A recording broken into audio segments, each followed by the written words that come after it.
Hola, buenas a todas las personas que nos acompañan. Mi nombre es César Rivas y soy parte del comité organizador del Campeonato Nacional de Debate 2021 de México.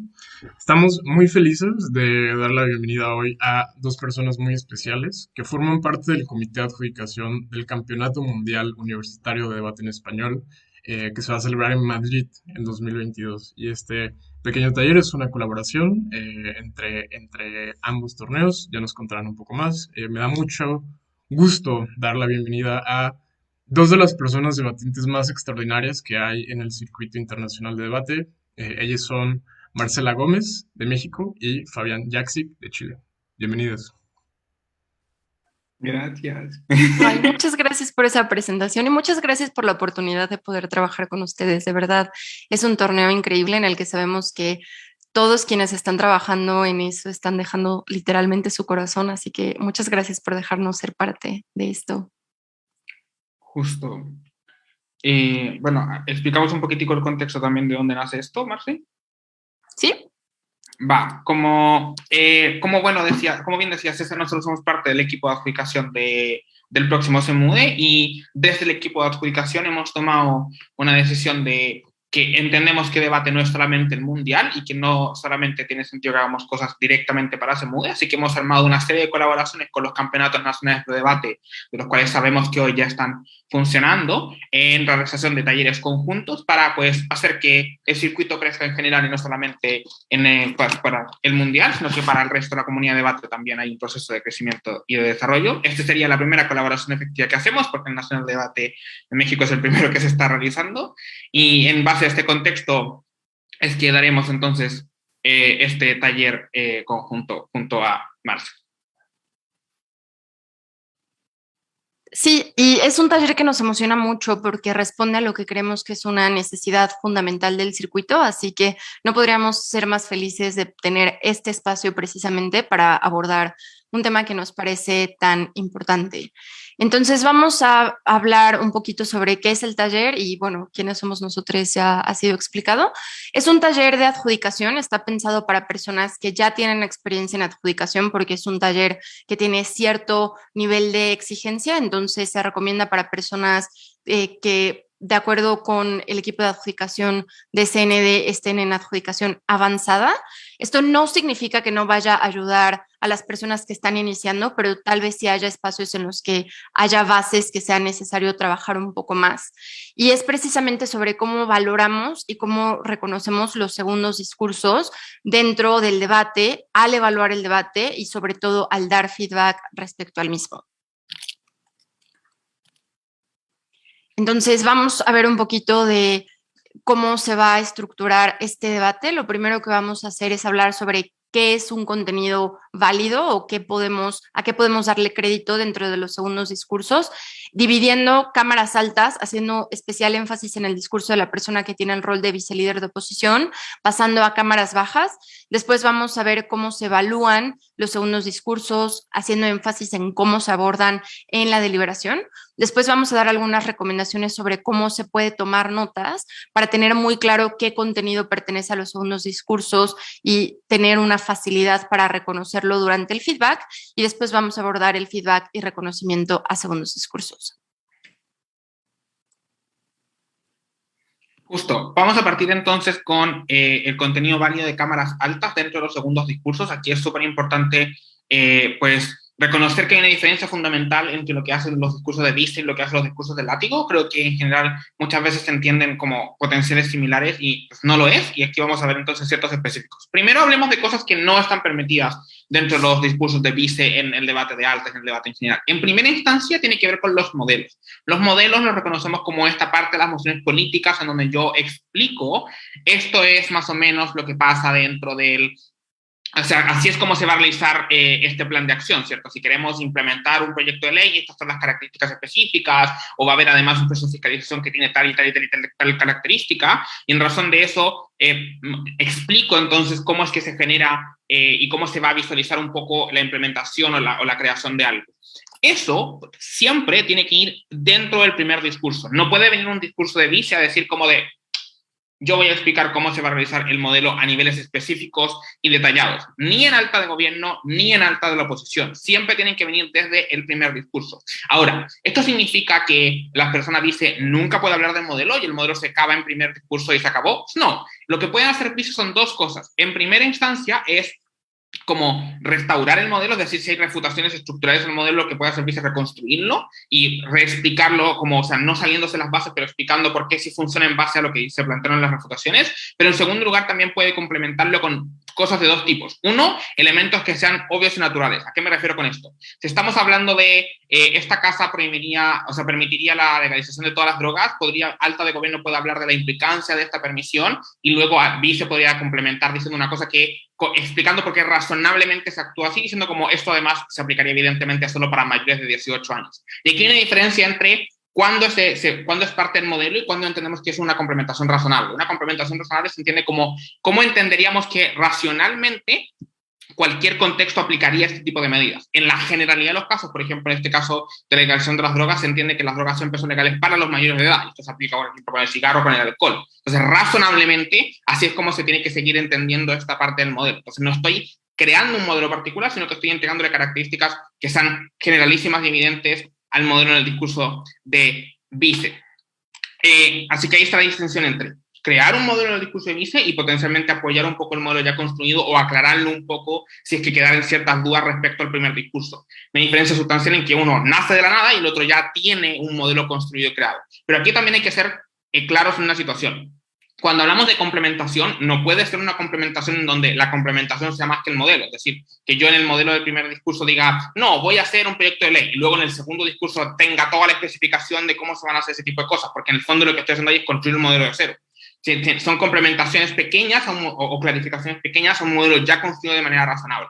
En segundo, y esto es súper importante, no es válido dentro de un discurso de Vice contenidos que contradizcan el primer discurso, contenidos argumentativos o contenidos refutativos, ¿cierto? En la generalidad de los casos, y esto lo tomamos, hay que ser muy conscientes de eso, cuando analizamos como personas juezas las argumentaciones presentadas en un segundo discurso, tenemos que tener mucho cuidado en cómo estas argumentaciones y las premisas argumentativas conversan con aquellas del primer caso. Hay que recordar que una cámara sigue siendo un equipo con un caso global, lo que significa que no pueden existir argumentaciones directamente contradictorias que nazcan en el discurso de Vice, en donde su argumentación pareciera ser significativamente distinta a la de su alta, no en el sentido de que habla una cosa diferente, sino que parte de premisas que son como directamente contradictorias con lo planteado en el primer discurso. Ahora bien, aquí la pregunta es, ¿eso significa que jamás nunca puedo plantear en bases diferentes? Evidentemente siempre hay excepcionalidades. ¿Cuáles? Por ejemplo, alta de gobierno trae en su discurso primera ministra un caso con una premisa X.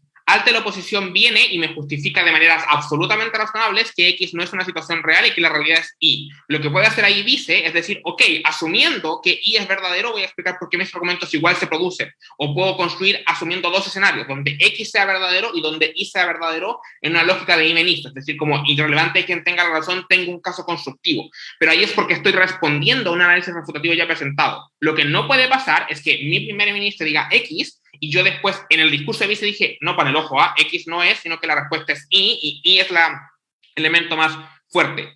¿Hay excepcionalidades a estos elementos de contradicción? Sí, las excepcionalidades claras son los evidentes errores. Muchas veces, como debate es un elemento de palabra, donde tenemos que estar constantemente hablando y donde diferencia un texto argumentativo, no tenemos un subrayador rojo que nos diga, esta palabra está mala, esta palabra no es así, muchas veces podemos cometer errores. Queríamos decir subir impuestos y hablamos de bajar impuestos. Queríamos decir inflación y dijimos deflación. Queríamos decir inserte cualquier concepto económico que Fabián confundiría y dijimos otro concepto económico con el que Fabián lo confundiría. Evidentemente ahí Vice puede venir a clarificar lo que razonablemente se quería decir y que se deducía del caso argumentativo, es decir, como se habló de subir impuestos, pero toda la argumentación hablaba de bajarlos, se entiende entonces que ahí había elementos de errores. Entonces, siempre hay que tener cuidado. Cuando analizamos contradicciones como personas juezas, hay que analizar que las contradicciones no respondan a la corrección de errores evidentes, es decir, la corrección de personas de un error que tuve que corregirme porque había un elemento lingüístico equivocado o porque de frentón tuve una situación que evidentemente no es así. Pero en general tenemos entonces que hacer un análisis fuerte respecto a cómo los contenidos argumentativos conversan. Y aquí pasamos a un segundo punto que es vital. ¿Cómo evaluamos las refutaciones de los discursos de Vice al momento de conversar con sus elementos argumentativos? ¿Por qué hablamos de esto? Las refutaciones siempre se presentan de la misma manera. X, o sea, la casa contraria dice esto está malo por tal razón, y en razón de eso, argumentación refutada o mitigada o simetrizada o lo que sea. En razón de eso, cuando nosotros como jueces vemos esto, tendemos a hacer una observación que es meramente así. Esta refutación, cómo conversa con el caso contrario. Pero es súper importante que las personas juezas analicen también cómo las refutaciones conversan con el caso interno. ¿Por qué? Porque muchas veces lo que puede pasar es que yo, como discurso de vice, por ejemplo, esté refutando el caso de la alta de la oposición o de la alta de gobierno, y en el proceso lo que esté terminando haciendo es refutando mi propio caso, porque dentro de mis refutaciones también analizo y tengo elementos que refutan o que contradicen mi propio análisis argumentativo, porque son bases comunes, por ejemplo, porque son elementos de argumentación que funcionan en ambos lados de la casa. ¿Por qué esto es importante de analizar? Porque lo que puede suceder es que un equipo mitiga su propio caso, que un equipo justifique de manera razonable porque su propio caso es falso mientras está refutando el caso contrario. Y eso tiene que ser observado con muchísimo ojo. Nosotros como personas juezas no podemos simplemente ignorar esa situación y hacer como que no pasó tal contradicción y que no hay una mitigación al caso propio y que simplemente se considera para el caso contrario. Lo que nosotros tenemos que ver es analizar cómo esa afirmación afecta al debate completo. Es decir, si esto mitiga el caso contrario, pero también le baja el nivel de percepción al caso propio, eso se tiene que considerar al momento de evaluar y de adjudicar. Porque si no, lo que estamos haciendo es que las argumentaciones y las refutaciones sean completamente aisladas, y eso es un error de la adjudicación. Las refutaciones son parte del material argumentativo, y de la misma manera en que nosotros castigaríamos un equipo porque dos argumentos partan de premisas contradictorias, tenemos entonces también que analizar si las refutaciones que plantean los equipos conversan o no con las afirmaciones de la argumentación. Si no hacemos esto, estamos mirando esto desde una situación meramente unilateral donde las refutaciones solo afectan al lado contrario, y eso es un error de adjudicación que no podemos permitir. Entonces, ¿qué está permitido dentro de los discursos de vicio? ¿Cierto? Ya que hablamos de cosas que no están o cosas que potencialmente están mal. La primera, ¿cierto?, es el refuerzo y la complementación de los argumentos. Es decir, vices, a diferencia de, por ejemplo, y aquí aparece la distinción con látigos, sí puede introducir materia nueva de manera normal, es decir, como no es que tenga una limitación general a eso. Vice líder de oposición tiene ciertas características particulares, más hablará de ellas en un minutito, pero en principio pueden presentar argumentaciones, ¿cierto?, que son parte del debate y que no podemos simplemente ignorar porque son del discurso de vice. Segundo, pueden complementar argumentaciones y rellenar elementos argumentativos del discurso de la primera persona oradora de las altas. ¿Por qué decimos esto? Muchas veces lo que sucede es el siguiente escenario. Primer orador plantea un escenario X, pero falta un mecanismo fuerte. Viceprimera ministra lo que hace es tomar este análisis y complementarlo, es decir, ahora voy a rellenar yo la parte X que estaba faltando y que era fundamental para entender el caso. Y lo que hacen las personas juezas es decir, el argumento cuando fue explicado a nivel original no tenía ese análisis X y poniendo ese argumento poco fuerte que le falta un análisis para poder ser probado de manera suficiente, sin tomar en consideración cómo el segundo discurso complementa y agrega los elementos faltantes, y eso es una cosa que sí se permite y que sí está completamente válido. Entonces, ¿por qué hacemos referencia a esto? Cuando nosotros como personas juezas analizamos material argumentativo traído en el primer discurso, es importante también analizar qué mecanismos, qué impactos, qué análisis, qué elementos de caracterización que aportan a ese argumento son traídos también en el segundo discurso. Dos justificaciones aquí. Primera, ya hablamos de que castigamos los elementos de contradicción. Si castigamos los elementos de contradicción es porque reconocemos que lo que dice el segundo afecta a lo que dice el primer discurso. En razón de eso, los elementos propositivos que apoyan al primer discurso también tienen que ser justificados. Pero en segundo, porque los discursos de vice, si tienen la capacidad de presentar material nuevo y de argumentación novedosa, también tienen la capacidad de complementación. ¿Por qué? Porque si, por ejemplo, una baja clásica extensión, donde nosotros reconocemos que la extensión rellena el caso de la alta, y eso lo consideramos una extensión válida, que suena dentro del debate, entonces también es importante entender que eso es válido cuando lo hace el mismo discurso de vice, que complementa y reconoce que a su compañera le faltaron cosas importantes y en razón de eso agrega ese material sustantivo. Súper importante al momento entonces de revisar las notas, no solo revisar cómo el argumento inicial es planteado, sino que otras cosas que dice el discurso de vice son dentro de la situación. Cosas que dice en la argumentación, y esto también es importante, cosas que puede plantear dentro de la refutación. Cuando yo reconstruyo, cuando yo refuto el caso contrario, también puedo estar agregando material que puede servir a mi discurso argumentativo de manera implícita. Último punto, y con esto cedo a Marce, Cámara Alta de Oposición. Esto es fundamental y ahora Marce va a explicar los específicos, pero la línea general con la que se tienen que quedar es que un discurso de vice-líder de oposición no es lo mismo que un discurso de látigo. Puede presentar material argumentativo, vamos a explicar ahora cómo se considera, puede presentar elementos novedosos, puede extender el debate, no se tiene que anular cualquier material argumentativo que nazca de ahí. Marce puede entrar ahora con los específicos. Antes de pasar a la siguiente diapositiva, solo quiero aclarar que lo que está aquí no es lo único que se considera contenido válido. Como ya habíamos dicho al principio, este es un taller para personas avanzadas, por lo que estamos dando por sentado que han hecho cosas básicas como leer el manual para personas juezas y debatientes y que entienden que las personas que hacen segundos discursos pueden hacer refutaciones, en las cámaras altas pueden construir argumentos, que pueden hacer comparativas, que pueden hacer ponderaciones. Estamos haciendo énfasis en los puntos que consideramos que normalmente tienden a ser problemáticos, que las personas juezas no entienden con suficiente claridad o que creemos que se aplican de forma errónea. Entonces, mucho énfasis en que estos no son todos los elementos que son válidos, son los elementos válidos en los que queremos hacer énfasis. Obviamente tienen que leer el reglamento para tener los otros. Vamos entonces ahora sí a poner atención particular en los nuevos argumentos que son presentados exclusivamente en el discurso de la persona que tiene el rol de vicelíder. ¿Por qué? Porque una de las concepciones erróneas más fuertes en la actualidad del circuito es que si la persona que es vicelíder de oposición presenta un argumento nuevo, este argumento o no es válido para el debate o es válido exclusivamente para las comparativas con cámaras bajas. Y esto es parcialmente correcto, pero en la generalidad es incorrecto porque ignora particularidades. Entonces, vamos a ir por cada uno de los pasos que tenemos que evaluar para poder entender si vamos a valorar el contenido que presenta la persona que tiene el rol de vicelíder de oposición o si tenemos que aumentar la exigencia en relación al nivel de persuasión que vamos a darle a dichos argumentos.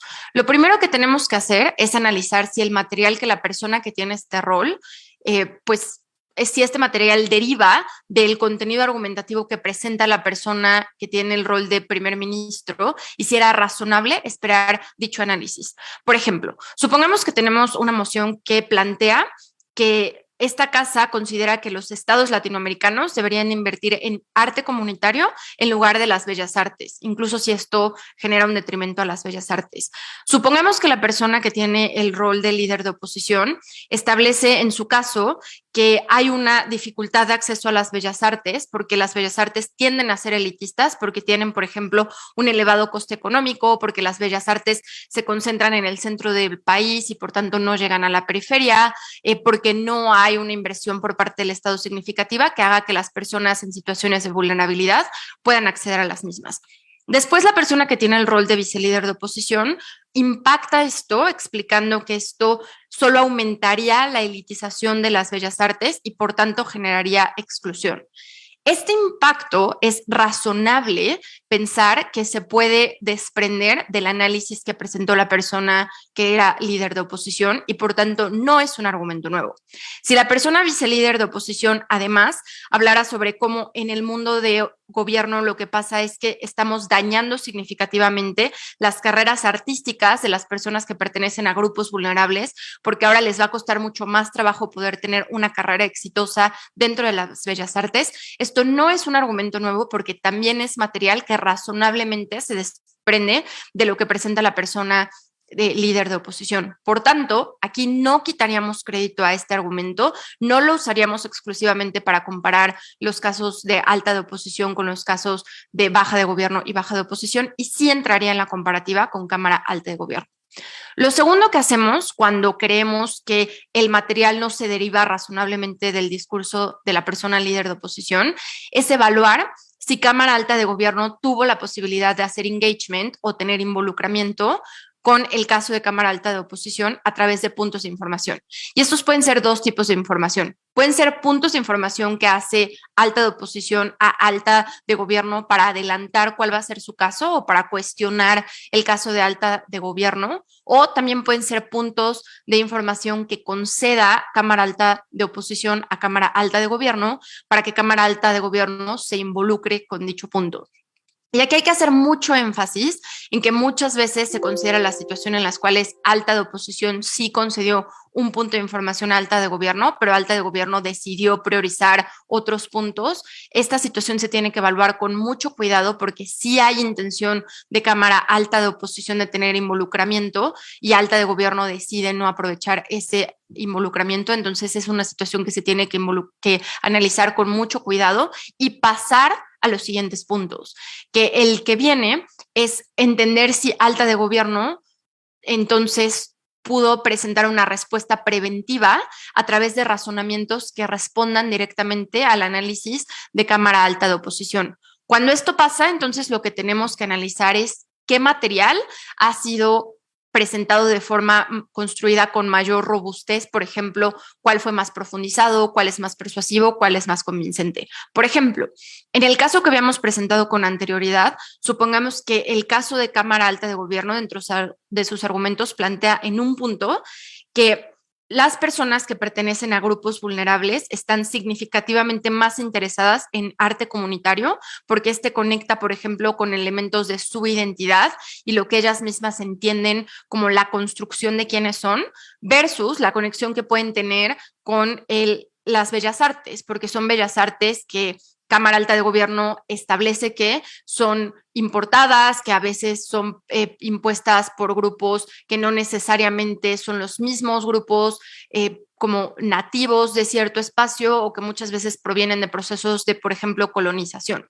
Explican entonces que lo que va a pasar en el mundo de gobierno es que las carreras artísticas que se van a apoyar son carreras que conectan mejor con la identidad de la persona y por tanto las personas tienen mayor interés de que se promuevan estas carreras.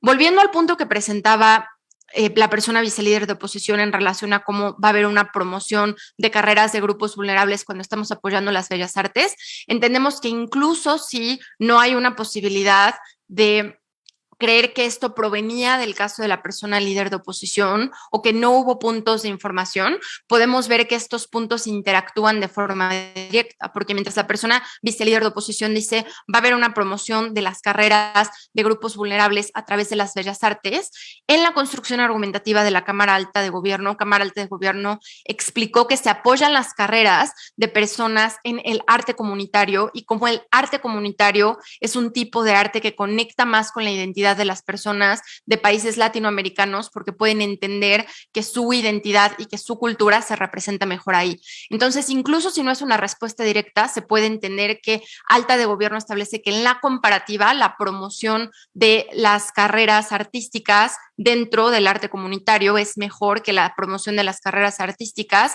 dentro de las bellas artes. Entonces, este es un punto en el que podríamos ver cómo incluso si no hubo un involucramiento directo a través de respuestas en puntos de información, los puntos sí tienen una conexión significativa y sí se puede analizar cómo interactúan.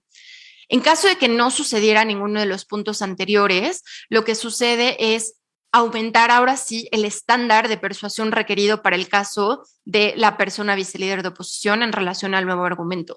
¿Qué implica esto? Pues implica ser mucho más exigentes en relación a qué requerimos de la persona vicelíder de oposición en relación a, por ejemplo, las comparativas, en relación a, por ejemplo, la solicitud de profundización en la caracterización, en relación, por ejemplo, a la presentación de mecanismos, en relación, por ejemplo, a la presentación de impactos. Por tanto, nuestros niveles de exigencia aumentan comparativamente exclusivamente con el caso de Cámara Alta de Gobierno, y esto es súper importante aclarar.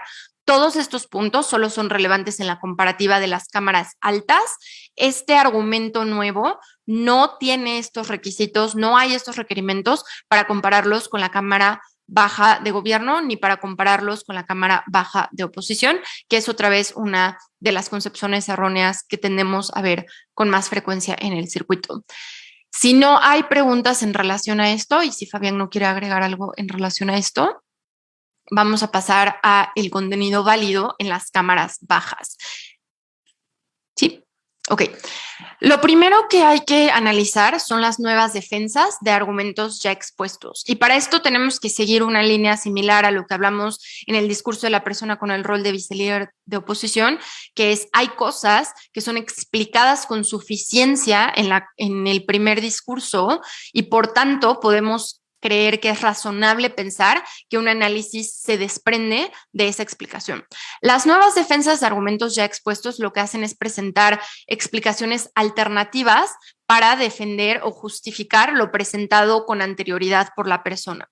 Por ejemplo, si estamos hablando de la dificultad de acceso a las bellas artes, en el argumento que habíamos analizado en el caso de Cámara Alta de Oposición, y la persona con el rol de látigo establece para dicha extensión que, por ejemplo, muchas veces se considera que las bellas artes, mientras más exclusivas sean, más valiosas sean, y por tanto ciertos boletos de entrada, cosas como la ópera, son significativamente más caros que otros espacios, precisamente porque esto le da estatus. Esta es una nueva defensa que lo que hace es impulsar el hecho de que las bellas artes pueden ser difíciles de acceder para ciertos grupos. Si la extensión había explicado con suficiencia lo anterior, esta nueva defensa es una nueva defensa válida porque logra probar un punto que ya estaba suficientemente probado en la extensión. Después están nuevas explicaciones para argumentos que estaban previamente explicados con suficiencia, y esto sí es tener mecanismos, por ejemplo, diferentes, pero que logran llevar al mismo punto, y aquí el énfasis está en que ese punto ya estaba probado con suficiencia en la extensión, y ahora lo que se está haciendo es profundizar en eso. Esto muchas veces se ve, por ejemplo, en la reconstrucción, cuando supongamos que la persona con el rol de látigo de gobierno hace un fuerte cuestionamiento a la extensión de baja de oposición, y látigo presenta una nueva explicación para explicar por qué precisamente no pasa lo que látigo denuncia. Entonces, es una nueva explicación presentada a un argumento que ya estaba suficientemente bien explicado. Evidentemente las refutaciones, y aquí sí queremos hacer un énfasis en las refutaciones, porque desafortunadamente hemos visto que se ha vuelto una práctica frecuente que, por ejemplo, la persona con el rol de látigo de gobierno diga: en el discurso de la extensión de oposición no vemos alguna respuesta a este argumento y, por tanto, látigo de oposición no puede presentar esta respuesta porque ya no puede entrar en la comparativa. No, la persona látigo de oposición tiene la posibilidad de presentar refutaciones, tiene la posibilidad de presentar refutaciones nuevas, y solo porque esas refutaciones no salieron en el discurso de extensión de oposición no significa que ya no entren en la comparativa, porque si no, literalmente, látigo de oposición podría hacer nada en su discurso. Entonces, las refutaciones exclusivas también pueden venir del discurso de la persona con el rol de cualquiera de los látigos. Nuevos ejemplos para apoyar argumentos existentes tiene que ver con un argumento que ya estaba explicado con suficiencia, que ya había algunos ejemplos, pero a lo mejor necesitamos aterrizar mucho más ese argumento, o necesitamos dar ejemplos con los que la persona en el panel pueda conectar de mejor forma. Esto se ve cuando, por ejemplo, en la extensión se hacen argumentos que son muy abstractos o muy teóricos y que necesitan ser aterrizados con ejemplos prácticos y visuales. Mientras la teoría haya sido explicada con claridad y con suficiencia, los ejemplos prácticos pueden venir de la persona látigo, o a lo mejor la persona látigo se da cuenta que en la extensión se hizo una buena explicación, pero los ejemplos tal vez aludían a un contexto muy particular con los que el panel no puede conectar, o el resto del debate no puede conectar porque a lo mejor pertenecen a un espacio geográfico particular. Entonces, la persona con el rol de látigo puede presentar nuevos argumentos, nuevos ejemplos que sean diferentes y que logren subsanar ese pequeño error que se dio en la extensión. También nuevas explicaciones en relación al impacto o la importancia de las líneas argumentales existentes. Esto tiene que ver mucho con las ponderaciones, con las comparativas y el posicionamiento del caso. Es decir, podemos desde el látigo explicar por qué este impacto es tan relevante, por qué este impacto es comparativamente más importante que otro impacto y por qué este impacto es el más importante del debate. Esto también es algo en lo que queremos hacer énfasis, porque también hemos escuchado que una crítica fuerte a los discursos del látigo es que no se pueden hacer ponderaciones en el látigo, es que no se pueden hacer comparativas en el látigo, o que no se puede hacer un análisis de importancia en el látigo, y esto es falso. Esta es una de las facultades de las personas con el rol de látigo, sobre todo si estaba explicado con suficiencia en la extensión. Y el último punto es cualquier cosa que razonablemente se espere de lo que quería dar a entender un equipo en el discurso de la extensión. Es decir, impactos se pueden presentar, impactos alternativos se pueden presentar, justificaciones de importancia se puede presentar, y esto es uno de los puntos en los que queríamos hacer más énfasis, porque creemos que las personas tienden a poder citar este punto, pero a la hora de verlo en la práctica les causa dificultad. Y por eso estaba, por ejemplo, el caso de la promoción de la carrera de grupos vulnerables en el ejemplo de las personas que tienen dificultad para acceder a las bellas artes. En aislado podría parecer que el impacto de la promoción de la carrera a los grupos vulnerables es un argumento completamente nuevo, pero hay que seguir con mucho cuidado el proceso lógico y entender que si hay dificultad de acceso a las bellas artes por razones estructurales y por tanto hay una elitización de las bellas artes y hay una exclusión sistemática de las mismas, entonces es razonable pensar y es razonable ver dentro de las explicaciones que presenta el primer discurso que efectivamente esto podría tener un impacto en la carrera artística de las personas que no tienen recursos económicos suficientes o que no tienen acceso a oportunidades suficientes y por tanto esto se espera razonablemente del primer discurso. Entonces, mucho énfasis en cómo se implementan estos puntos, porque sí creemos que en el circuito ya nos encontramos en un primer punto en lo que podemos identificar estos elementos en la teoría, pero en la práctica nos está costando trabajo poder diferenciar este tipo de situaciones y darles el crédito que se merecen. Si no hay alguna duda, vamos a pasar a la siguiente diapositiva.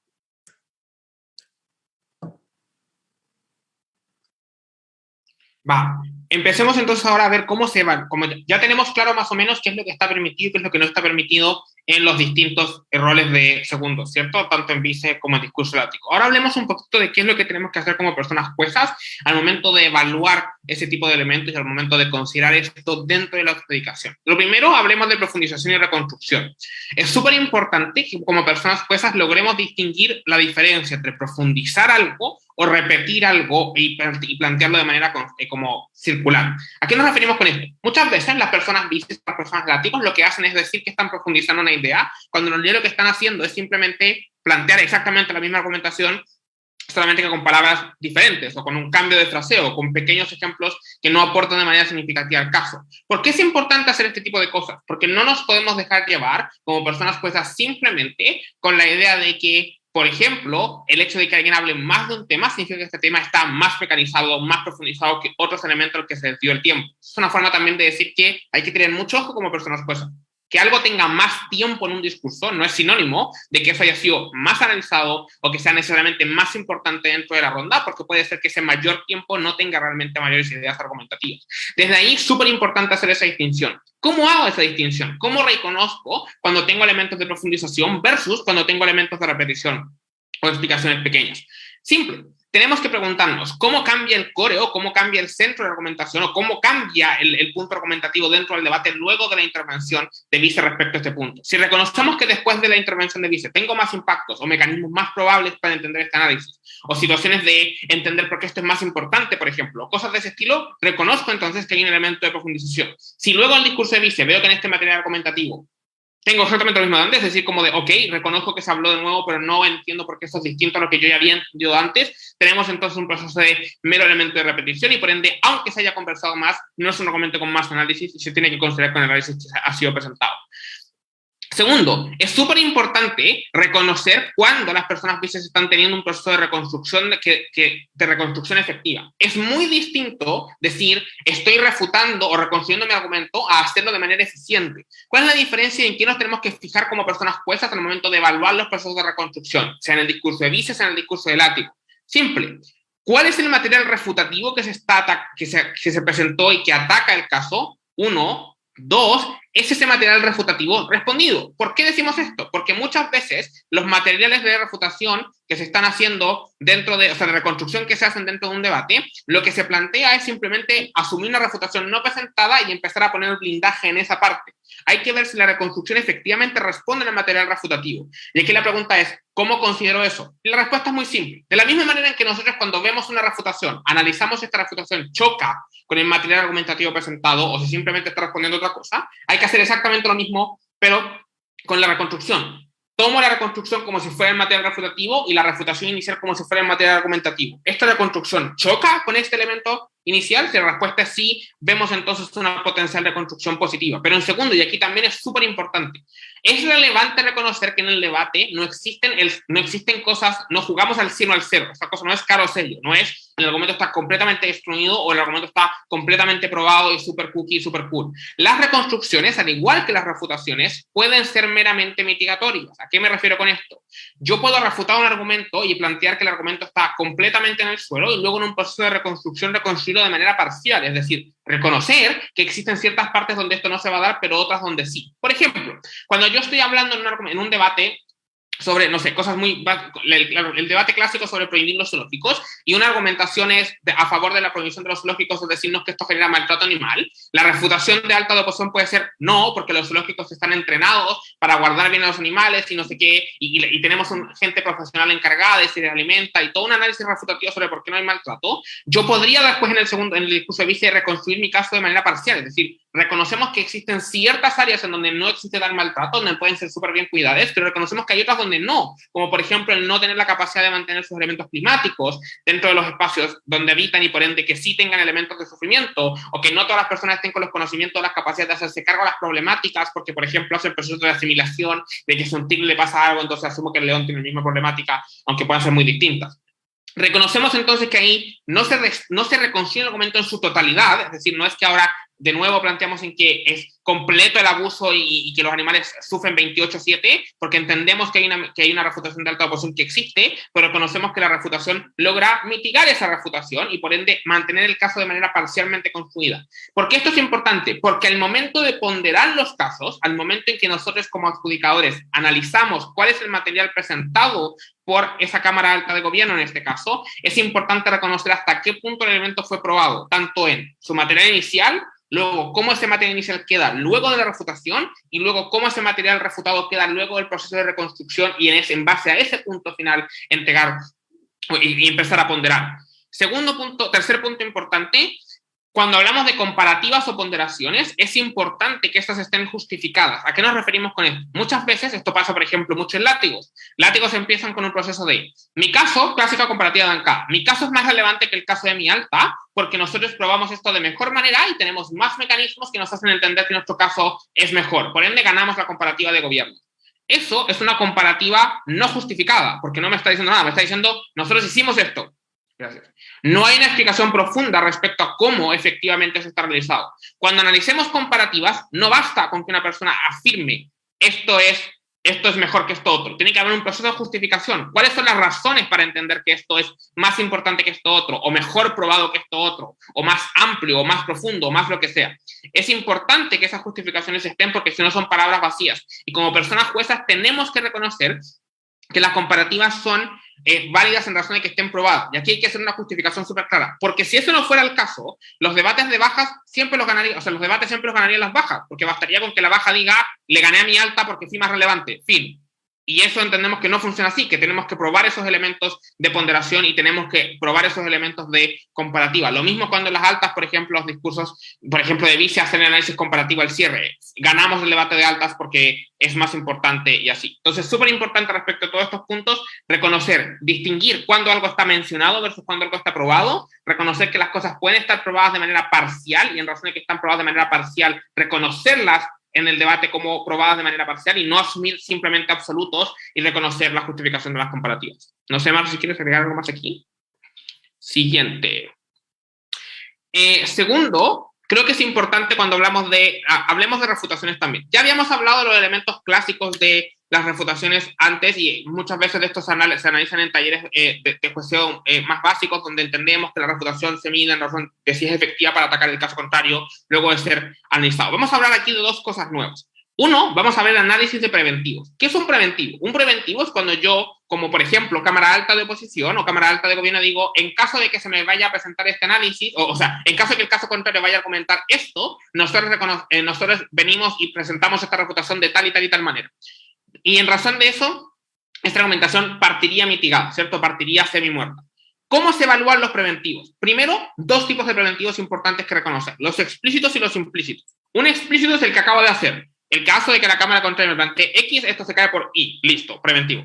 Pero implícito también está cuando está introducido dentro de la argumentación. Es decir, muchas veces en la argumentación yo pruebo cosas que luego frenan la argumentación de los discursos que siguen porque ya caractericé o probé elementos que pueden poner barreras o cerrar puentes que permitan que la argumentación contraria se ceda. Súper importante como personas juezas que analicemos entonces que analicemos si la argumentación que plantean los equipos tiene material que responda también a los elementos que traen los otros discursos. Pero en segundo, es súper importante analizar los elementos de preventivos al momento de adjudicar comparativas, sobre todo comparativas de cruce. Muchas veces las comparativas de cruce, es decir, entre alta de gobierno y baja de OPO, entre alta de OPO y baja de gobierno, se definen en base a preventivos planteados a veces por el primero, muchas veces por los segundos discursos, por eso lo planteamos en este taller, y es que aquí cuando nosotros escuchamos argumentaciones de bajas y hacemos en el análisis de derivación el feedback, es importante cuestionarnos, o sea, ¿hay algún material del caso de la alta contraria, implícito o explícito, que interrumpa la argumentación del caso de baja del caso de la baja? Si la respuesta es sí, analizar cuál es y qué tan profundo ataca este punto. Segundo, cuando hablemos de la construcción de contraargumentaciones, es súper importante reconocer, y esto lo hablaba un poquito antes, lo reitero porque es importante, cuando analizamos materiales refutativos, es importante cuestionarnos también si es lo único, si hay cosas que están siendo probadas o no, que es lo que sale justamente más abajo. Cuando reconocemos las refutaciones como parte del material argumentativo de un equipo, es importante reconocer que muchas veces prueban cosas argumentativas relevantes. Yo en un discurso de vice, meramente refutando, puedo probar análisis que son importantes para la construcción de mi propio caso. Y en razón de eso, en las refutaciones, puedo estar probando materiales que pueden ser útiles para complementar mi elemento argumentativo o incluso para probar elementos novedosos. Mucho cuidado aquí, sí, con el elemento del látigo. Cuando hablamos de los discursos de látigo, reconocemos que pueden hacer refutaciones nuevas que ataquen los casos contrarios, pero no podemos aquí permitirnos que en estos procesos de refutación nuevas creen argumentos completamente distintos de su argumentación original y que terminen probando adicionalmente al caso un nuevo argumento, solamente que están diciendo esto es una refutación. O sea, se valoriza la refutación en el látigo cuando choca con el caso contrario, pero hay que tener cuidado en ver aquí cuando esas refutaciones adicionalmente están probando cosas que no estaban antes en el debate y que no están vinculadas al caso de la extensión y que parecieran ser extensión novedosa, y ahí solamente darle crédito en razón de que refuta algo y que está chocando con otra cosa y no los adicionales. Y por último, es súper importante aquí en la valoración, los discursos número 2 en su material argumentativo, en su material refutativo, en su material de comparativa, son discursos que son relevantes al momento de definir análisis dentro de una comparativa. Yo no veo si un discurso de cámaras bajas gana solo por la extensión, porque el discurso de látigo puede ser definitorio por la forma en la que pondera o por la forma en la que refuta. Yo no veo en un debate de altas, por ejemplo, que gana el caso de alta de la oposición solo porque el material de primer discurso es significativamente fuerte, porque el discurso número 2 de alta de gobierno puede tumbar todo, aunque no presente material argumentativo novedoso, o incluso sin refutar nada puede presentar argumentaciones lo suficientemente fuertes como para ganar. Hay que sacarnos de la cabeza, sobre todo en el debate de altas, que como los primeros discursos son los únicos que sacan en la argumentación relevante y todo lo que venga después es subsidiario y no importa.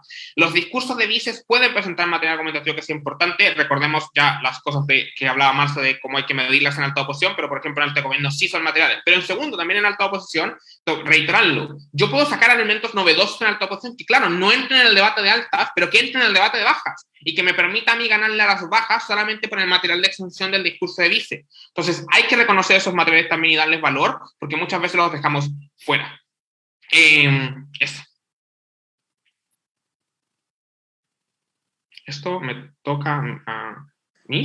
No, si quieres le doy. Ok. Lo siguiente es cómo evaluamos el material de refutación dentro de la deliberación, porque también desafortunadamente es muy común que en la deliberación solo se ponderen, solo se pesen, solo se comparen las construcciones argumentativas y que cuando las personas juezas están presentando las comparativas, están justificando las razones por las que ven a una cámara por sobre otra, solo analicen qué fue lo que se construyó y cómo fue lo que se construyó. Y esto es significativamente problemático, primero, porque no se analiza cómo es que el material refutativo está afectando la construcción argumentativa de otra bancada, entonces están analizando los argumentos en aislado.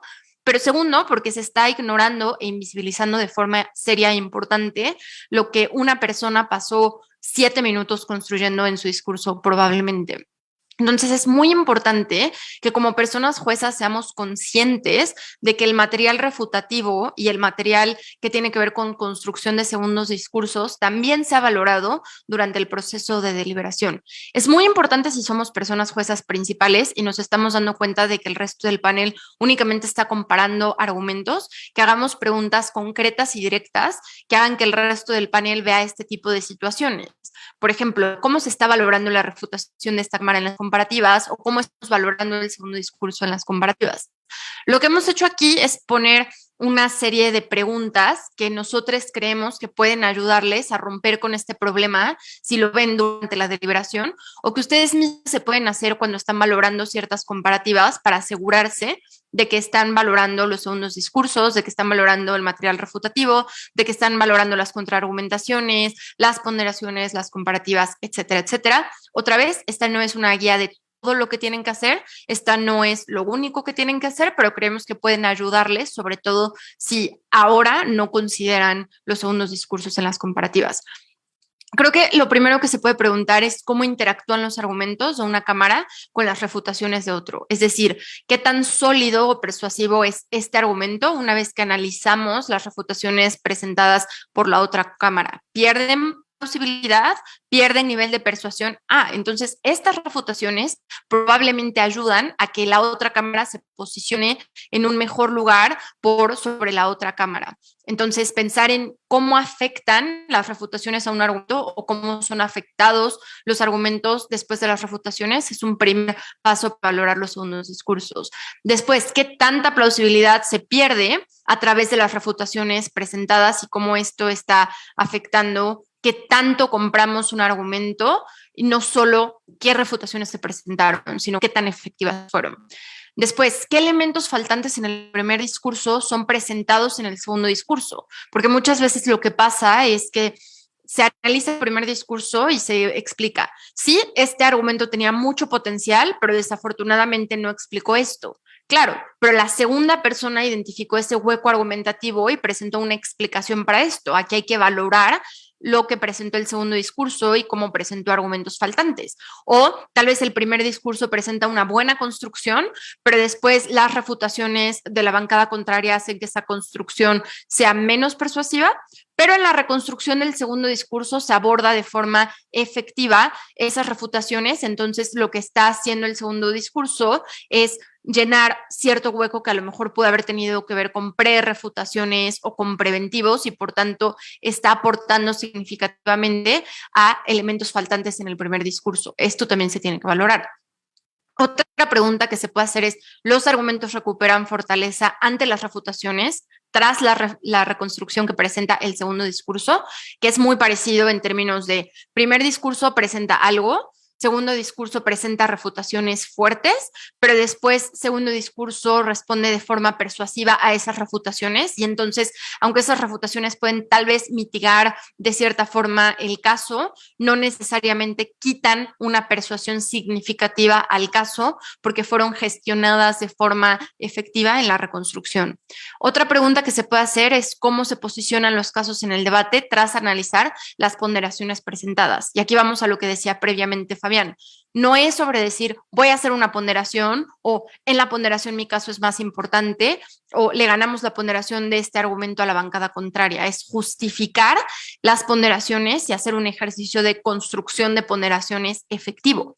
Muchas veces, tras la construcción efectiva de ponderaciones, podemos entender que dos argumentos que estaban construidos de forma muy eficaz en ambas bancadas, pues entonces uno se eleva más que el otro precisamente porque el segundo discurso lo supo posicionar de forma estratégica y entonces esta ponderación ayuda en las comparativas de construcciones muy similares. Otra pregunta que se pueden hacer es qué tan desarrolladas y justificadas fueron las comparativas, que es similar a lo que decía Fabián, es hacer un ejercicio consciente de análisis para establecer si, por ejemplo, la persona látigo o la persona vicelíder de oposición solo dijo que le ganaban a la alta contraria porque el caso era más relevante, que le ganaban, por ejemplo, a la baja contraria porque hay mejores mecanismos, o si efectivamente hay una comparación de mecanismos estableciendo mi alta demuestra X, pero tiene cierto tipo de problemas porque no es aplicable para todos los casos, mientras que mi extensión demuestra y es un mecanismo mucho más importante porque aplica a una generalidad de casos y por tanto tiene una mayor importancia en el debate. Entonces aquí es ver conscientemente y forzarnos a entender qué tanto desarrollo y qué tanta justificación se presenta en las comparativas y si esto como panel nos ayuda a resolver los choques entre cámaras.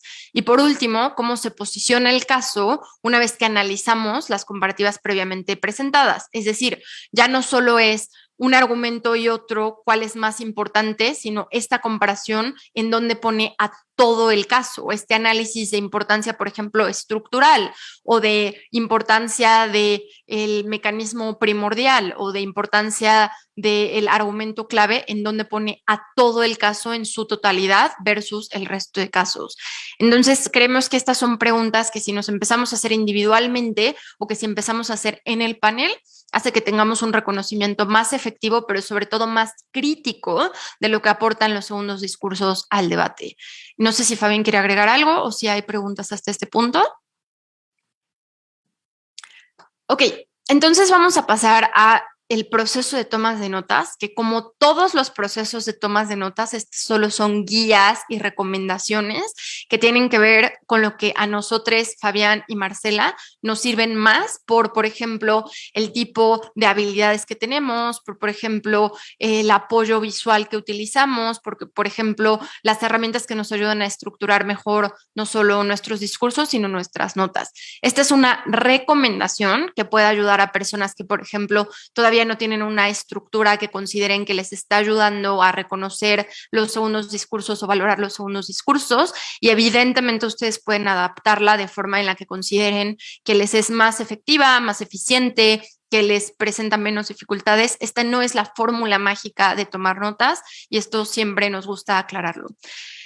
Para explicar mi proceso de toma de notas, lo primero que se me hace importante explicar es que normalmente yo utilizo 2 pares de hojas. Es decir, si tengo una libreta, normalmente lo que hago es tenerla abierta y en un lado lo que voy a hacer es tener los discursos de toda la bancada de gobierno, empezando por primer ministro, después segundo discurso de gobierno, extensión de gobierno, látigo de gobierno, y del otro lado voy a tener todas las de oposición. Estas son mis notas normales en relación a lo que está diciendo cada persona, y en eso no voy a profundizar porque creo que es un proceso de toma de notas básico que las personas pueden tener ya sea en cuadrantes, ya sea en orden cronológico, como sea. Pero siempre tengo un segundo par de hojas que normalmente están a la vuelta de las notas generales del debate, en el cual hago un resumen con análisis de lo que presenta cada cámara, organizado en puntos de choque si es posible y si no, simplemente en argumentos. ¿Cómo se ve esto? En el lado izquierdo de la hoja, lo que hago es establecer qué cámara estoy analizando. Si es, por ejemplo, si son, por ejemplo, las cámaras altas, si son, por ejemplo, las cámaras bajas, si es, por ejemplo, el cruce corto, etcétera, etcétera. Después escribo los nombres de las personas de cada cámara, porque a mí esto me ayuda a tener presente quién está hablando y esto en el futuro me ayuda a reconocer explícitamente lo que dijo cada persona por nombre. ¿Por qué? Porque desafortunadamente a las personas que conozco siento el impulso de llamarlas por su nombre, entonces tener el nombre de todo el debate me forza a llamar a todas las personas por nombre. Y aquí es súper importante hacer mucho énfasis. Si vamos a decidir llamar a las personas por nombre, vamos a llamar a todas las personas por su nombre. No vamos a llamar solo a nuestros amigos por nombre, no vamos a llamar solo a las personas que tienen experiencia por nombre, no vamos a llamar a las personas que son conocidas en el circuito por nombre, vamos a llamar a todas las personas por nombre. Si vamos a llamar a las personas por roles, vamos a llamar a todas las personas por roles. Por eso a mí me ayuda mucho tener el nombre de las personas ahí y yo personalmente trato de no usar, por ejemplo, pronombres de género si hay personas que como no quisieron decir su pronombre o que, por ejemplo, dijeron indiferente para no tener fallas. Y si voy a usar los pronombres de una persona, voy a usar bien sus pronombres y por eso los voy a tener anotados junto a su nombre. ¿Qué sigue? Voy a marcar de qué cámara estoy hablando. Por ejemplo, aquí tengo primero gobierno y luego voy a presentar cuál es el título del argumento, que esto no necesariamente tiene que ser el título que las personas presentaron. Muchas veces lo que hacemos es resumir en como palabras más cortas o palabras más accesibles para nosotros qué argumento fue el que se presentó. Por ejemplo, en el caso que he analizado ya en muchas ocasiones en este taller, el caso de dificultad de acceso a las bellas artes, podría ponerle simplemente exclusión de grupos vulnerables, que son palabras que para mí dicen algo rápido y lo hacen fácil de identificar.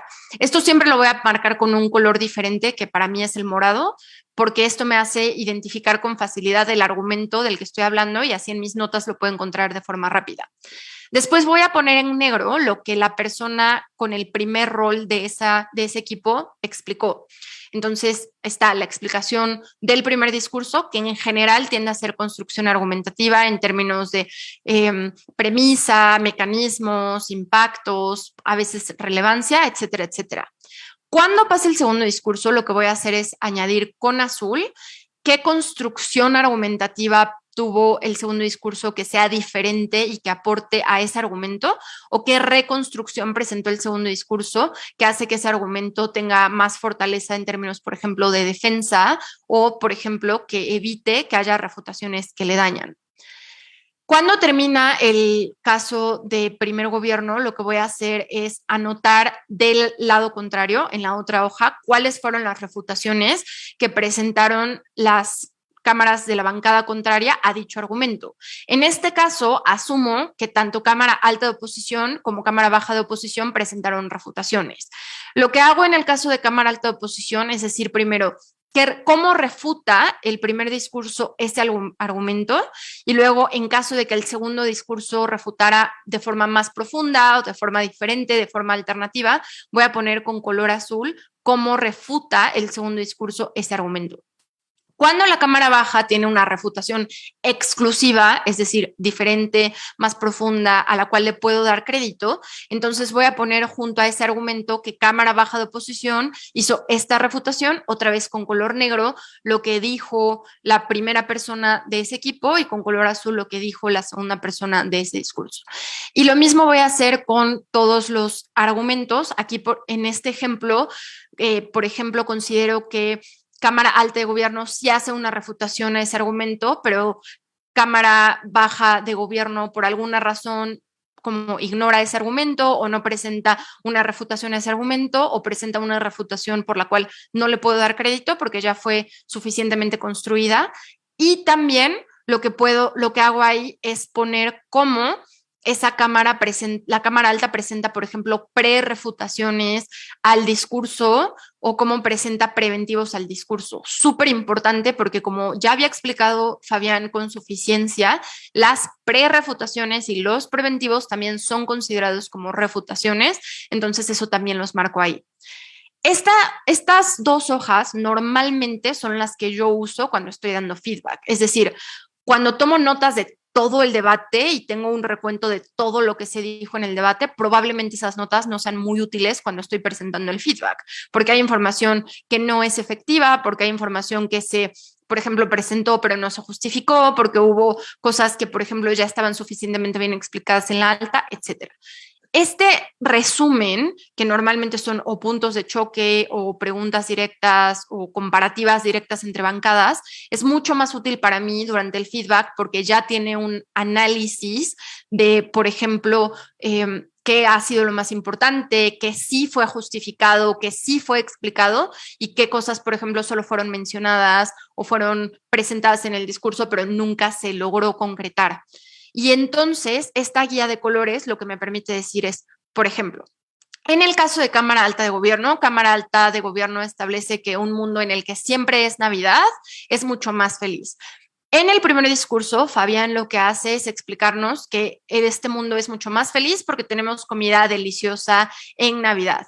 Lo que hace Ángel en el segundo discurso es complementar esto, explicándonos cómo esta comida es mejor no solo porque es rica, sino también porque tiene un proceso en el cual en conjunto toda la familia se sienta a prepararla.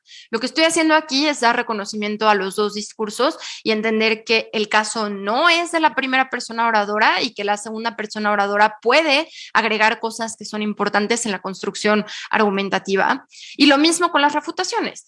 En este argumento particular entendemos que en Cámara Alta de Oposición lo que hace Fabián es explicarnos que no, la Navidad no siempre es feliz, porque muchas veces lo que hacemos cuando vamos a fiestas navideñas es ver que hay comida que no nos gusta o que no responde a nuestras, por ejemplo, preferencias alimenticias, porque siempre hay pavo y siempre hay carne, y si somos vegetarianos no podemos tener comida. Y después lo que hace Ángel es profundizar esto diciendo, no siempre todas las familias se sientan a cocinar juntas, sobre todo en un sistema capitalista en el que compramos todo. Entonces, en las refutaciones también estoy dando reconocimiento a los dos discursos y estoy explicando cómo las dos personas aportan a debilitar o bajar el nivel de persuasión que tiene el argumento presentado por la bancada contraria.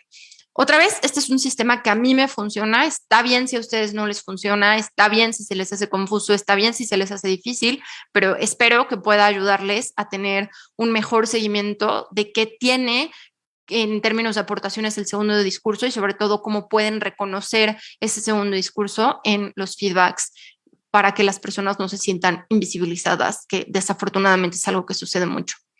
Y ahora va Fabián a explicar su proceso de toma de notas. Ahora sí, estaba silenciado. El mío es significativamente más simple respecto a lo de Marce, porque es una persona bastante más rápida para tomar notas, como si yo empiezo a cambiar de colores colapsaría totalmente, pero creo que hay formas simples de reconocer los aportes de los segundos discursos dentro de la toma de notas de manera sencilla. Yo ocupo mucho los elementos de paréntesis o corchetes al lado de la explicación argumentativa mientras estoy tomando notas. Para mí los dos corchetes son estos como cuadraditos, son los comentarios que yo hago de mí para mí, como dentro de la toma de notas, y ahí es cuando es súper importante, creo, reconocer y validar cuando los vices están presentando o los gráficos aportaciones importantes que complementan los casos de sus primeros discursos. Creo que, por ejemplo, cuando en una refutación reconozco que están además complementando elementos de material constructivo, pongo entre corchetes ampliar argumento tal. Creo que cuando reconocemos que hay afirmaciones que parecieran ser al aire, pero que en realidad son profundizaciones de impactos de cosas presentadas con anterioridad, también lo pongo así para hacer asociaciones más rápidas, porque muchas veces cuando tomamos notas, y cuando sobre todo porque muchas veces las personas oradoras no hacen explícito que el trabajo que están entregando es una complementación de lo anterior, es importante que nosotros tengamos la capacidad mental de reconocerlo, y en el momento en que lo reconozcamos, el poder hacer alguna marca, el poder hacer alguna anotación pequeña que nos permita reconocerlo, es útil para que luego cuando avance el debate, no lo olvidemos y luego veamos esas notas, digamos, ¿qué es esto? Porque dijo esto, no tiene ningún aporte, no tiene ningún sentido, no está vinculado, next. Súper importante que reconozcamos que es útil para los debatientes hacer explícitas las cosas porque hacen más fácil el trabajo para las personas juezas, pero también reconocer que es importante que las personas juezas hagan un trabajo de entender y conectar las ideas que están planteando las personas oradoras. No requiero decir esto es una complementación de tal argumento para estar explicando cosas que complementen tal argumento, y tenemos que hacer esfuerzos suficientes para poder tomarlo. La toma de notas ahí es vital en marcar esos tipos de puntos y conectarlos cuando las personas oradoras no lo están haciendo de manera explícita, aunque sí lo tengan de manera implícita dentro de su material argumentativo. Creo que en segundo lugar, un elemento importante a considerar al momento de tomar las notas, muchas de las cosas que yo hago los hace Marce también, como el tema de los nombres y ese tipo de cosas, pero creo que es importante reconocer en toma de notas más pequeñas y más simples como las mías, ¿cierto? Que simplemente una hoja da vuelta y ya. Como es importante ahí reconocer en los materiales, sobre todo en las ponderaciones y en las explicaciones, hacer las mismas dudas que hablábamos antes. Cuando hablábamos de, por ejemplo, si una ponderación está aprobada o no, cuando hablábamos de, por ejemplo, si un elemento está siendo suficientemente demostrado o no, también marcar ese tipo de cosas durante la toma de notas del debate, para luego en el feedback revisarlo y saber que ese punto está aprobado de manera parcial o está aprobado de manera total, porque si no lo que pasa es que si no, lo que pasa es que olvidamos que ese tipo de cosas suceden, olvidamos que esa idea no está aprobada del todo y luego simplemente leo, comparativa, sí, estuvo aprobada, excelente, pero cuando no es necesariamente el caso.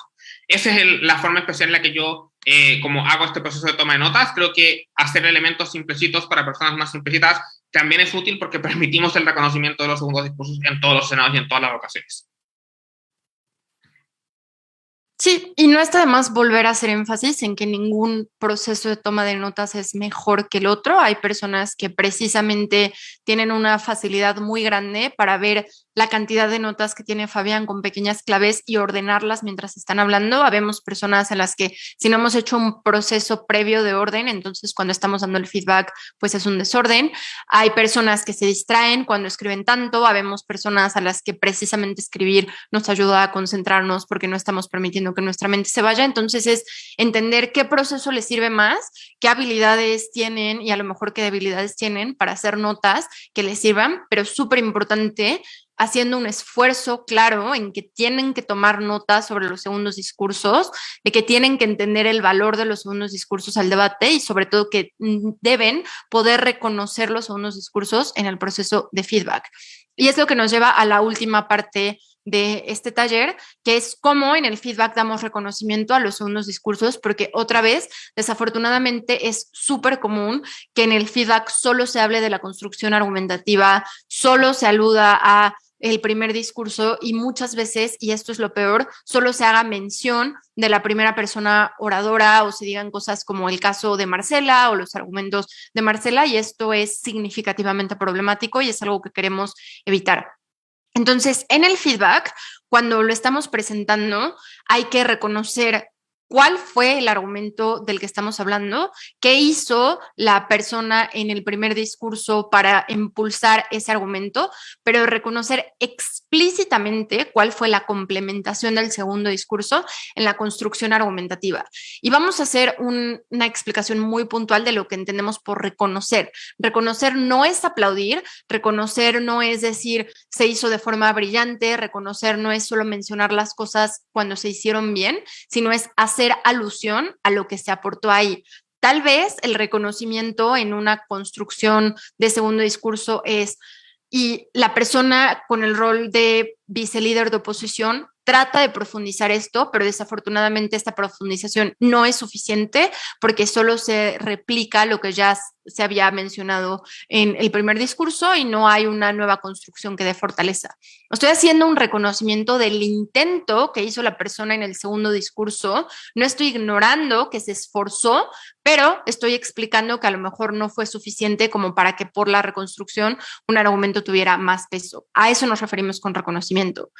El segundo punto es hacer un reconocimiento de la reconstrucción de la defensa argumentativa. Es decir, si vamos a decir, en este argumento, Cámara Alta de Gobierno en el primer discurso nos explica X, alta oposición refuta esto diciendo Y, pero después la persona en el rol de viceprimer ministro lo que hace es responder a esta refutación explicando Z, y esta defensa del argumento hace que, aunque la refutación de alta oposición pueda bajar en cierto nivel el nivel de persuasión de este argumento, siga siendo un argumento sólido en el debate, aunque tal vez no tan sólido como era al inicio. Entonces reconocemos la reconstrucción de la defensa argumentativa y también la podemos reconocer en negativo. Es decir, sí es cierto que en el segundo discurso vicelíder de oposición trata de responder a la crítica de primer gobierno al argumento presentado por líder de oposición. Sin embargo, no es una respuesta que consideramos persuasiva porque únicamente se presenta una afirmación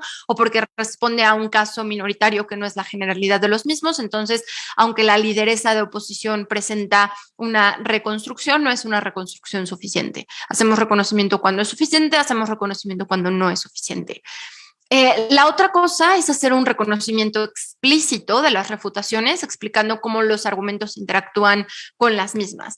Es decir, si estamos haciendo la comparativa de cámaras bajas, explicamos cuál fue el argumento que presentó Cámara Baja de Gobierno, cuál fue la refutación que presentó Cámara Baja de Oposición a dicho argumento y por qué dicha refutación es suficiente o no para que en la comparativa de ese punto Cámara Baja de Oposición gane o no a Cámara Baja de Gobierno. Entonces, no solo es mencionar argumentos y luego mencionar refutaciones, sino después explicar qué resultado hay en esa situación analizando los argumentos y las refutaciones. Es decir, después de ver cómo interactúa argumento A con refutación B, ¿quién está ganando esa comparativa? ¿Quién se está posicionando más? ¿Qué explicación fue más persuasiva? ¿Qué explicación tiene, por tanto, más peso en las comparativas? Y cómo eso hace que una cámara se posicione por sobre la otra. Y el último es hacer reconocimiento a las ponderaciones, a las comparativas y al posicionamiento de caso. Y otra vez, esto se hace cuando fue suficiente la explicación o cuando la explicación no es suficiente. Por ejemplo, la persona con el rol de látigo de oposición menciona que el caso de baja de oposición es más importante que el caso de alta de oposición. Sin embargo, no presenta criterios para que nosotros entendamos que efectivamente el caso de baja de oposición es más importante que el de alta de oposición. Intuitivamente pensamos que el caso de alta de oposición era más importante, o Cámara Alta de Oposición sí hace un análisis de relevancia, o el caso de Cámara Alta de Oposición interactúa mejor con la métrica que los 4 equipos acordaron que era la más importante. Por tanto, aunque hay un intento de hacer una comparativa con su alta, no es un intento que al final tenga un resultado positivo en términos de esa comparativa. O al revés, discurso de lee látigo de oposición, lo que hace es hacer una comparación muy importante, muy efectiva, porque en ambas cámaras teníamos argumentos que eran suficientemente probados, que tenían mecanismos claros y que tenían importantes relevantes. Pero lo que hace este discurso es demostrar por qué es significativamente más importante el caso de cámara baja de oposición, presentando unos criterios claros de importancia que además están justificados. Por tanto, el discurso del látigo nos ayuda a definir la comparativa en la bancada de oposición. Entonces, es muy importante también reconocer las ponderaciones, las comparativas y los posicionamientos de caso, porque muchas veces incluso sí los valoramos en la deliberación, pero nos falla el justificarlos en el feedback. Y otra vez, porque no está de más repetir, por favor, hay que ser muy cuidadosos con el uso de los nombres y el crédito de los casos. Es problemático no hablarle a todas las personas por su nombre si decidimos hablarle, aunque sea a una persona por su nombre en el feedback. Es problemático creer que porque una persona habla primero, el caso pertenece a esa persona. Es problemático darle el crédito de los casos a la persona que tiene experiencia en un equipo de personas novatas con personas con experiencia. Es problemático darle el crédito de los casos a la persona que es nuestra amiga. Es problemático darle el crédito de los casos a la persona que es, por ejemplo, un hombre en el equipo. Y es problemático invisibilizar a la segunda persona. Por favor, hay que ser muy conscientes porque muchas veces no lo hacemos con el fin de invisibilizar a alguien, no lo hacemos con el fin de excluir a alguien, pero precisamente por esta tendencia que hay a reconocer la construcción argumentativa o reconocer los primeros discursos, no nos damos cuenta que estamos afectando a las personas que van después, que estamos haciendo que se sientan mal, que se sientan invisibilizadas, que sientan que no aportaron algo, y al final esto es un detrimento significativo no solo a su desarrollo en el circuito, sino genuinamente a su bienestar, así que hay que tener mucho cuidado con este tipo de situaciones. Fabián, no sé si quieras agregar algo o no sé si haya una pregunta respecto a este punto. Va. Ahora, esto es el fin de este taller en particular. Por favor, si tienen alguna duda, no tengan ningún problema en escribirnos al correo oficial de adjudicación de SEMUDE Madrid. Estamos súper contentos de poder hablar con ustedes, de poder profundizar en esta situación, de poder resolver alguna duda si es que la tienen, pero también ahora hay un espacio de preguntas y respuestas si es que hay algo que no quedó claro, si es que hay algo que les gustaría profundizar o si quieren como comentar alguna cuestión en particular, pues nos gustaría abordarlas en este momento.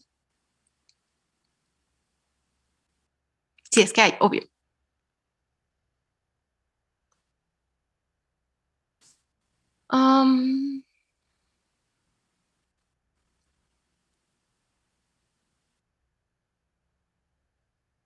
Ok, pues creo que no.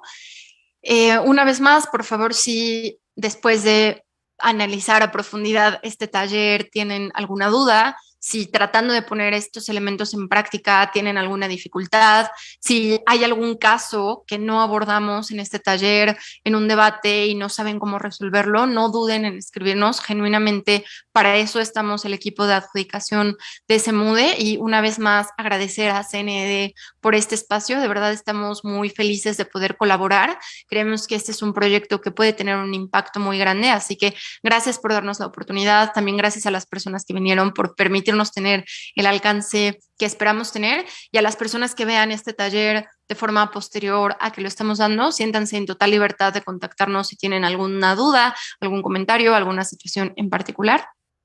Y eso es todo por nuestra parte.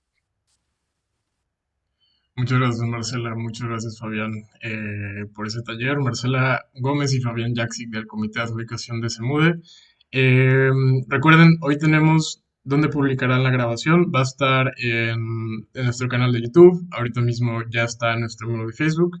Y también SEMUDE en sus redes va a darles acceso al taller. Recuerden que la inauguración del Campeonato Nacional de Debate es hoy a las 6 de la tarde. También vamos a empezar las actividades a las 4 de la tarde con la primera ronda de Masters. Eh, Estén atentos, y al final del día vamos a tener la ronda cero, que va a empezar en punto de las 8 de la noche. Recuerden que es importante participar bueno, para empezar a calentar motores, pero también ajustar cualquier tipo de dudas que pueda haber del torneo. Muchas gracias a todos por acompañarnos, que tengan bonita tarde y mucho éxito en el Nacional. Mucho éxito, Fabián y Marce, en el CEMUDE. Muchas gracias, mucho éxito a ustedes también.